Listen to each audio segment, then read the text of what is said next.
आज मैं एक ऐसे पहलू पे बात करने जा रहा हूं जिसने हमारे मुआशरे के नौजवानों की हकीकत को अयां कर दिया है। सबसे पहले आप ये वीडियो देखें। ऐसे लाइक करे, फॉलो करे, ऐसे करे। किस तरह कहता था माड़ा से देखो। सोशल मीडिया की दौड़, डॉलर कमाने की आवाज और व्यूज की भूख ने हमारे नौजवानों की इस कदर अंधा कर दिया है कि अब मौत और गम जैसे लम्हात भी कंटेंट बन के रह गए हैं।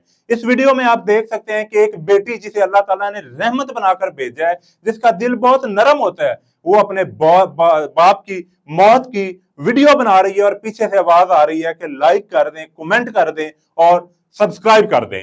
ये वो नाज़रीन वो लम्हा होता है कि जब आंखें नम होती हैं और दिल गमगीन होता है, लेकिन अब वक्त वो हो गया कि इन लम्हात पे कैमरा ऑन होता है। ये वो लम्हा होता है कि जिस वक्त हमें सजदा करना चाहिए और कुरान मजीद की तिलावत करनी चाहिए, और ये बेटी उस वक्त व्लॉग बना रही है।